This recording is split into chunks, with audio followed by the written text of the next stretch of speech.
오늘은 10월 첫째 날입니다. 그래서 예레미야를 우리가 다시 시작합니다. 예레미야 32장 1절부터 15절까지의 말씀입니다. 예레미야 32장 1절부터 15절까지의 말씀. 우리 다 같이 함께 1절부터 합독하시겠습니다. 유다의 시드기야 왕 열째 해 곧 느부갓네살 18째 해에 여호와의 말씀이 예레미야에게 임하니라. 그때 바벨론 군대는 예루살렘을 에워싸고 선지자 예레미야는 유다의 왕의 궁중에 있는 시위대 뜰에 갇혔으니 이는 그가 예언하기를 여호와의 말씀에 보라 내가 이 성을 바벨론 왕의 손에 넘기리니 그가 차지할 것이며 유다 왕 시드기야는 갈대아인의 손에서 벗어나지 못하고 반드시 바벨론 왕의 손에 넘겨진 바 되리니 입이 입을 대하여 말하고 눈이 서로 볼 것이며 그가 시드기야를 바벨론으로 끌어가리니 시드기야는 내가 돌볼 때까지 거기에 있으리라. 여호와께서 이와 같이 말씀하시니라. 너희가 갈대아인과 싸울지라도 승리하지 못하리라 하셨다 하였더니 유다 왕 시드기야가 이르되 내가 어찌하여 이같이 예언하냐 하고 그를 가두었음이었더라. 예레미야가 이르되 여호와의 말씀이 내게 임하였느니라. 이르시기를 보라 내 숙부 살룸의 아들 하나멜이 내게 와서 말하기를 너는 아나돗에 있는 내 밭을 사라. 이 기업을 물을 권리가 내게 있느니라 하리라 하시더니 여호와의 말씀과 같이 나의 숙부의 아들 하나멜이 시위대 뜰 안 나에게 와서 이르되 청하노니 너는 베냐민 땅 아나돗에 있는 나의 밭을 사라. 기업의 상속권이 내게 있고 물을 권리가 내게 있으니 너를 위하여 사라 하는지라.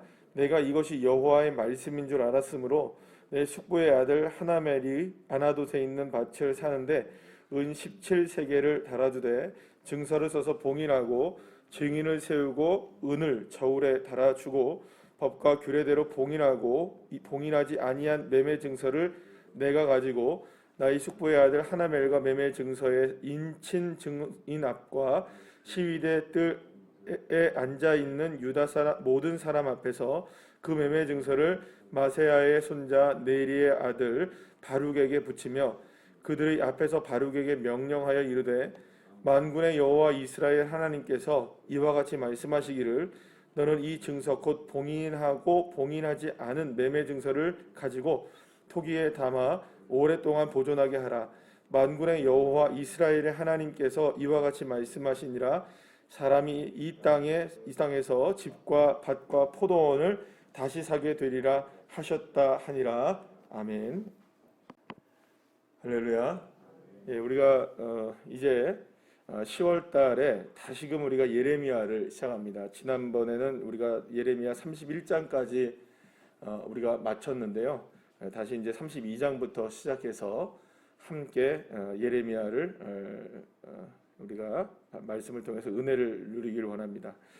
사실 그 예레미야가 지금 예레미야뿐만 아니라 이스라엘 백성들이 이 당시에 경험하고 있었던 상황은 매우 엄청난 위기 가운데 있었습니다. 오늘 본문 3절에서 5절 말씀에 우리가 보면 알겠지만 어떤 상황이었느냐. 지금 바벨론이 지금 유다를 쳐들어와서 지금 어디를 에워싸고 있는 겁니까? 지금 이제 그 예루살렘을 에워싸고 포위하고 있는 상황이 될 것입니다. 그리고 이제 조금 있으면은 시드기야 왕도 어떻게 됩니까? 또 이제 끌려가게 되고, 그러니까 지금 굉장히 위급한 상황 가운데 이제 놓여져 있는 거죠. 그래서 지금 상황 속에서 이제 곧 유다의 운명, 그러니까 이스라엘의 운명은 바벨론에게 완전히 무너지게 되고 예루살렘도 다 무너지게 되고 성전까지도 무너지게 되고 왕은 물론이거니와 모든 백성들도 다 어디로 끌려가게 됩니까? 살아남은 자들은 다 끌려가게 되는 겁니다. 그러니까 지금 상황은 나라가 완전히 그냥 어느 정도 그냥 아유 망했네 이 정도가 아니라 완전히 풍비박산이 나는 그런 상황 가운데 지금 그 유다의 운명, 그러니까 이스라엘의 운명이 그런 상황 가운데 있었던 겁니다. 그런데 그 소리를 아무도 안 하는 거예요. 지금 모두가 다 이스라엘 백성들과 유다 백성들은 모두가 다 무슨 생각을 하고 있냐면 절대로 예루살렘은 무너지지 않는다. 왜냐하면 예루살렘 성전이 있기 때문에 절대로 예루살렘이 무너질 수는 없다. 그러한 이제 그 잘못된 신화를 갖고 있었던 거죠. 그러니까 무슨 얘기냐면 이미 히스기야 왕 시절에 그 하나님께서 이런 그 예루살렘을 보호하시고 성전을 보호하셨던 전력이 한번 있으셨기 때문에 절대로 우리는 어떤 상황이 되어도 하나님이 도와주시기 때문에 무너지지 않는다라는 이런 잘못된 신앙을 가지고 있었고 그걸 부추기는 사람들이 있었던 겁니다. 그리고 오히려 우리가 애굽을 의지하고 또 다른 나라를 의지해서라도 우리가 누구와 맞서 싸우자, 바벨론과 맞서 싸우자라는 생각을 오히려 갖고 있었던 거예요. 자, 그런데 하나님의 생각은 그게 아니었던 거죠. 그 어떤 나라와 함께 손을 잡는다 할지라도 결코 바벨론의 느부갓네살 왕을 이길 수 없고 결국에는 예루살렘이 무너지고 성전도 무너지고 다 포로로 잡혀가게 될 것이다. 가장 하나님의 바른 말씀을 전했던 사람이 누구냐? 이 예레미야 선지자였던 겁니다. 이 절체절명의 위기 상황 가운데서도 여전히 잘못된 생각을 가지고 믿음을 가지고 말들을 따르고 여전히 평화를 외치는 사람들, 여전히 괜찮다고 생각하는 사람들의 말에 많은 그 유다 백성들이 마음이 전부 다 쏠려 있었던 것이죠. 그런데 그 상황 속에서 이제 이렇게 바른 말을 하니까 이 예레미야는 미움을 당했던 겁니다. 그래서 지금 어떤 상황이냐면 예레미야가 지금 시위대들 안에 갇혀 있게 된 상황입니다. 왜 갇혀 있게 됐느냐? 이런 얘기를 하니까 왕이 듣기 싫다고 지금 감금하게 된 상황이었던 거죠. 그러니까 지금 나라와 민족은 절체절명의 위기의 상황 가운데 있죠. 지금 예레미야 선지자는 갇혀 있죠. 지금 상황이 정말로 어떻게 보면 말도 안 되는 상황들로 모든 것들이 지금 이루어져 가고 있는 굉장히 상황이 좋지 않은 그런 상황 가운데 지금 있게 된 겁니다. 자, 그런데 그런 상황 가운데 하나님은 예레미야에게 엉뚱한 한 가지 이야기를 하십니다. 뭐냐면 너희 친족 중에 하나멜이라는 사람이 있는데 하나멜인 사람이 너한테 와서 갑자기 그 아나돗에 있는 그 밭을 땅을 아마 사라 그럴 거다. 그러면 그 땅을 빨리 사라 이렇게 얘기하시는 거예요. 여러분 한번 생각해 보세요. 지금 예레미야 입장에서도 그렇고 지금 땅 살 때일까요? 나라가 지금 어떻게 된다는데? 나라가 망하고 포로로 끌려가고 다 죽임을 당하고 있는 그런 상황인데 지금 그러니까 여러분들 이겁니다. 망하고 있는 어떤 회사가 있는데 여기에 주식 사라 그러면 어떻게 될까요, 여러분? 그거 사면 안 되죠. 그리고 저쪽에 지금 땅이 있는데 이 땅이 완전히 지금 뭐 어떻게 될 거다. 그런데 뭐 다 그린벨트로 묶일 거다. 예를 들어서 그런데 땅 사라 그러면 누가 사겠습니까? 될 법한 데를 땅을 사고 될 법한 일을 해야죠.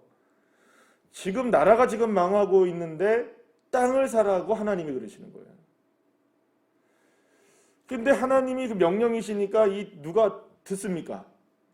이 예레미야가 들을 수밖에 없겠죠. 그런데 상황이 지금 어떤 상황이냐? 누가 갇혀 있습니까, 지금? 예레미야가 지금 시위대에 갇혀 있는 상황이라는 거예요. 그러니까 평범하게 지금 뭐 그냥 집에서 오고 가다가 갑자기 와가지고 야, 내 땅 좀 사라 이런 것도 아니고 갑자기 친척이 와가지고 시위대에 갇혀 있는 예레미야에게 굳이 찾아와서 땅을 사라고 얘기하는 하나멜은 도대체 어떤 마음을 가지고 이 땅을 사라고 했을까? 그러니까 여러분들 우리가 조금 알아야 될 것 중에 하나가 뭐냐면 이스라엘은 땅을 주고 막 살 때 마음대로 주고 팔고 그러지 못합니다. 이게 왜냐하면 땅이라는 개념이 다 누구의 개념으로 돼 있을까요? 하나님이 주시는 개념으로 돼 있어가지고 이게 그냥 막 매매 증서를 쓰고 막 우리처럼 막 팔고 그럴 수가 없고 그러려면 이제 친족 안에서 이런 기업을 무르거나 이런 제도를 통하여서 땅을 사고 팔 수밖에 없습니다. 왜냐하면 희년이 되면 어떻게 될까요? 그 땅을 다 풀어주고 놓아줘야 되는 상황들이 있기 때문에 그렇기 때문에 사실은 이 땅이라는 개념이 지금 우리와 같은 개념은 이게 아니라는 걸 한 가지를 먼저 염두에 두고 생각을 하셔야 됩니다. 좀 어려운 개념이지만 자, 어쨌든 지금 갑자기 하나멜이 와서 땅을 사라고 얘기를 한 거예요. 그러면 하나멜의 입장에서 본다면 지금 상황이 녹록지가 않은 겁니다. 어떤 상황일까요? 지금 바벨론이 막 쳐들어오고 있고 지금 상황이 좋지 못하다는 걸 안 거죠. 그러니까는 쉽게 말하면은 자기의 땅 가만히 두느니 차라리 팔아가지고라도 뭘 만드는 게 낫습니까?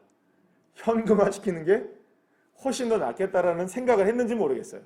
그래가지고 하나멜이 갑자기 갇혀있는 12대 뜰에 갇혀있는 누구에게 다가와서 예레미야에게까지 굳이 다가와서 땅을 사라고 얘기를 했던 거죠. 그러니까 어떻게 보면 하나멜은 이게 계산이 굉장히 머리가 비상한 사람일 수도 있는 거예요. 이렇게 위기 상황 속에서 뭘 팔려고 했습니까? 결국에 땅이라도 팔려고 생각했으니까 그럴 수 있다고 생각이 들어요. 그런데 그렇다고 해서 그런 땅 막 사는 건 아니잖아요. 그런데 누가 사라고 얘기하셨습니까? 하나님이 사라고 얘기하신 거예요. 그래서 오늘 본문에 보면 시위대에 갇혀있는 사람들 앞에서 예레미야가 아예 증서를 3개를 씁니다. 그리고 하나멜에게 다 인을 다 이렇게 도장을 다 찍고 하나는 그거를 갖다가 항아리에다 집어넣고 서로가 나눠 갖고 그리고 또 이것을 증인을 누굴 삼냐 하면 바룩이라는 사람한테 증인을 삼고 항아리에 그 증서를 담고 땅에 묻게 해버려요. 오랜 시간 동안 보관하자는 겁니다. 그렇게 해서 이제 그 은 17세계를 주고 결국에는 하나멜의 그 아나돗에 있는 밭을 누가 삽니까? 이 예레미야가 삽니다. 그럼 여러분 도대체 지금 이 정신없는 시기에 하나님이 무슨 갑자기 땅 장사를 하라 그러고 땅을 사라 그러고 왜 이렇게 갑자기 땅 타령을 할까요? 요즘에 우리나라도 땅 때문에 문제가 많잖아요. 그죠? 예.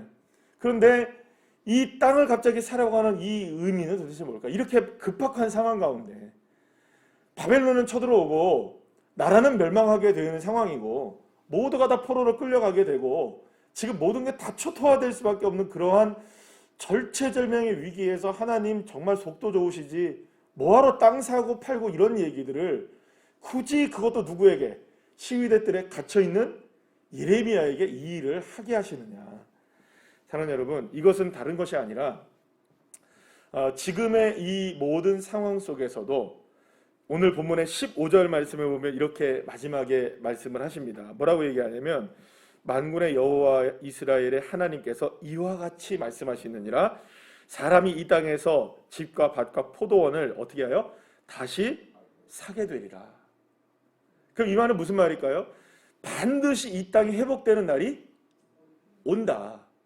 지금은 모든 것들이 팔려나가고 모든 것들이 다 무너져 내리고 모든 것들이 다 없어지는 상황이 될 것처럼 보이지만 하나님의 약속은 꽁꽁 묵혀둔다 할지라도 반드시 이루어지고 약속은 변함없고 그 약속은 오래되어도 반드시 지켜지게 될 것이다. 지금 예레미야가 이런 상황 속에서 밭을 샀지만 모든 사람들이 볼 때는 이거 뭐 하는 짓이야. 이건 말도 안 되는 일이잖아. 네가 지금 분명히 말했잖아. 나라 망한다고. 근데 왜 땅을 사? 여러분 다른 사람들은 다 땅 사고 뭐 한다 할지라도 예레미야는 지금 사면 될까요? 안 될까요? 사실 그렇잖아요. 모든 사람들은 많은 사람들은 우리나라 안 망해 이렇게 얘기하고 있으니 땅을 주고받을 수 있을 거예요. 살 수 있을 거예요. 그런데 예레미야는 망한다고 얘기했잖아요. 그런데 땅 산다? 투기하는 거 아닙니다. 땅 산다? 이거 무슨 투자하는 거 아니에요. 만약에 이걸 투자라고 얘기한다면 한 가지입니다. 하나님의 말씀에 투자를 하고 있는 거죠. 사랑하는 여러분, 지금 오늘 이 본문에서 하나님께서 땅을 사라고 하신 이 말은 다른 의미가 아니라 이스라엘 민족이 이렇게 팔려나가고 끌려가고 멸망하고 모든 것들이 무너지게 될 것이지만 이 땅, 이 나라, 이 민족을 회복시키시는 것은 누구의 손에 달려있다? 하나님의 손에 달려있다. 반드시 내가 회복시키고 반드시 되돌아오게 하고 반드시 그곳에 집을 짓고 다시 포도원을 만들고 다시 밭을 일구게 될 그날이 오게 될 것이다. 하나님이 그것을 마치 이 아나돗의 밭을 사는 이 상황을 통하여서 이스라엘 백성들에게 약속의 말씀으로 보여주고 계시는 것입니다. 사랑하는 여러분, 갇혀있고 무너지고 모든 것들이 포위를 당하고 모든 것들이 다 지금 사라질 위기가 다가온다 할지라도 저와 여러분을 향한 하나님의 약속의 말씀은 변치 않는 줄로 믿으시길 바랍니다. 누가 다스리고 계시나요? 하나님이 다스리고 계십니다. 우리의 눈에 볼 때에는 안 돼도, 우리의 생각에는 가능성이 없어도 하나님이 길을 여시면 열려지는 것이고요. 하나님이 함께 하시면 역사가 일어나는 것이고요. 하나님이 능력의 팔을 뻗치시면 모든 것들이 가능하게 된다. 그러니까 우리는 믿음의 눈을 열어 무엇을 바라봐야 되느냐? 지금은 보이지 않지만, 지금은 우리에게 역사하지 않는 것 같아 보이지만, 보이지 않는 곳에서 지금도 일하시고 계시는 하나님, 주권적으로 역사하고 계시는 하나님, 그 하나님의 능력의 손길이 우리를 붙드시고 계시고, 반드시 그 언약의 약속은 오랫동안 보존된다 할지라도 결코 깨어지지 않는 약속이 되어주셔서 반드시 우리를 인도해 가신다는 사실. 사랑하는 여러분, 10월이 이제 시작되었습니다. 오늘 아침에 오다가 우리 집사님이 그러세요. 세월이 참 빠르다고. 올해가 이제 3개월밖에 안 남았어요.